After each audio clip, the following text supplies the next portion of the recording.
Assalamualaikum warahmatullahi taala wabarakatuh.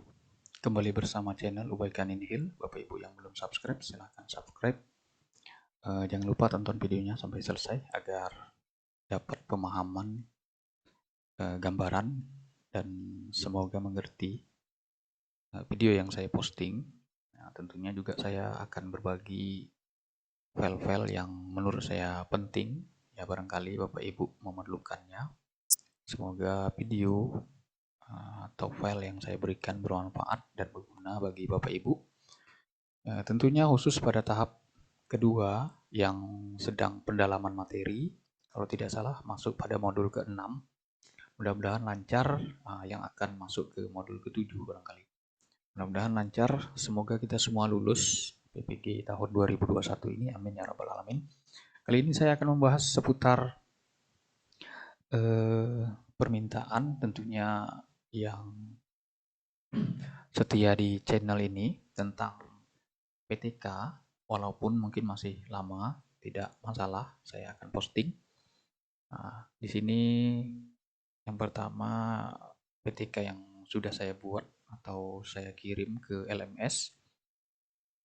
Nah, PTK ini nanti akan dibuat atau menjadi tugas di tahapan terakhir yaitu PPL, yaitu praktik pengalaman lapangan, sejalan atau satu waktu bahasanya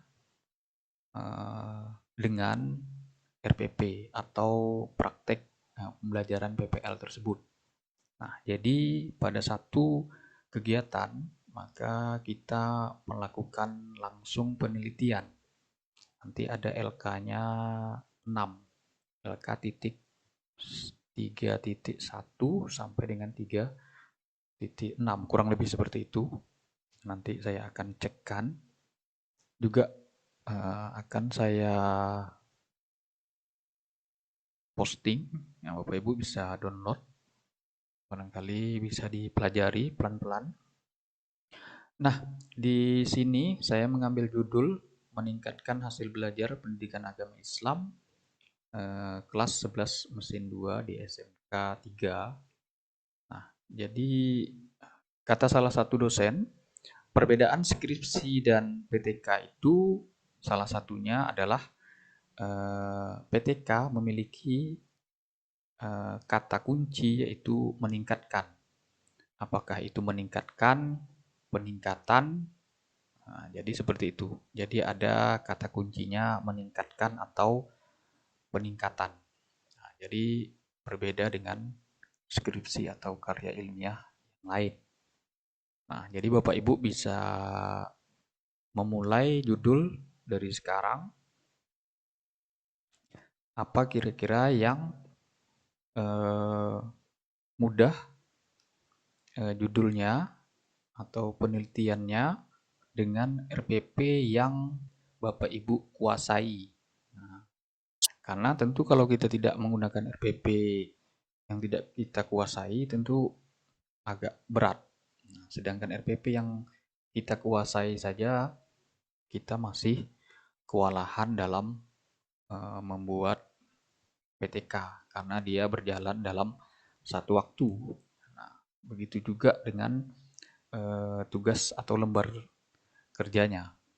Nah, ada 6. Jadi setiap satu PPL 2 LK. Nah, ini judul yang saya miliki. Nah, bagaimana sistematikanya? Nah, di sini juga ada dari LPTK. Nah, ini Bapak Ibu bisa baca di layar ketentuan umum dalam pembuatan PTK, penelitian tindakan kelas, adalah sebagai berikut.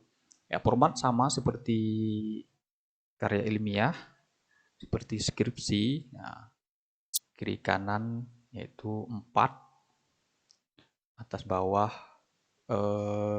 atas dan kiri 4, kanan dan bawah 3. Sini bisa lihat marginnya. Sini ukuran kertas A4. Nah, huruf 12 tentunya Times New Roman. Spasi 1,5. Nah, dan seterusnya. Nah, di sini poin-poin. Nah, ini berdasarkan pembuatan PTK yang sudah diseminarkan atau pelatihan para dosen ini dari wali kelas. Nah, kelas saya tentunya. Nah, dari judul, lembar pengesahan. Nah, namun di format laporan PTK ini, di sini hanya yang diminta judul saja, terus hanya judul saja. Nah, 1, 2, 3, 4, 5, 6, 7, 8, 9 itu tidak diminta oleh dosen. Nah, jadi mohon dipahami oleh Bapak Ibu. Jadi nanti ketika ada dosen yang meminta lengkap, nah ini acuannya. Nah, tapi rata-rata tidak meminta. Yang meminta hanya judul saja. Itu yang saya ketahui. Nah, ini isinya bab 1. Nah, bab 1 saja dosen di kelas saya hanya meminta 2 poin saja. Yang pertama latar belakang, yang kedua rumusan masalah. Yang ketiga tujuan, maaf. Jadi ada 3. Jadi dari pendahuluan ini, dari 7 poin, hanya diminta dosen 3 poin saja. Yang pertama latar belakang masalah, rumusan masalah, dan tujuan penelitian. Hanya 3. Yang bab kedua, kajian pustaka, tentu poin-poin sesuai dengan judul. Tentu di sini kajian pustakanya. Nah, di sini juga, sorry, saya ke atas lagi. Di pendahuluan, dosen saya hanya meminta minimal maksimal 2 halaman. Jadi tidak perlu banyak. Jadi berbeda dengan skripsi, karena ini laporan PTK. Skripsi tentu minimal halamannya adalah 50. Nah, sedangkan PTK tidak diminta banyak. Sedangkan di kajian pustaka maksimal hanya 6 lembar saja. Nah, jadi sangat sedikit. Jadi cari pengertian dan sebagainya yang berkaitan dengan judul. Bab ketiga tentu metode penelitian tentu sudah baku. Nah, apa saja yang sudah ada di sini kalau tidak salah diminta yang pertama tempat dan waktu sedikit saja, terus metode penelitian dan analisa data, hanya 3. Nah, ini rata-rata banyak tidak dipakai atau tidak diminta oleh dosen. Bab 4 tentu penelitian, hasil penelitian atau pembahasan. Yang pertama di sini yang diminta yang pertama itu instrumen penelitian, yang kedua hasil analisanya. Nah, itu bab 4. Bab 5 tentu kesimpulan dan saran. Terakhir tentunya daftar pustaka. Nah, itu saja yang ada di PTK saya yang diminta oleh dosen. Nah, ini bagian dari bagian utuh sebuah PTK. Di sini Bapak Ibu bisa lihat ini diambil dari beberapa halaman, dari halaman 157. Nah, ini modul lengkapnya.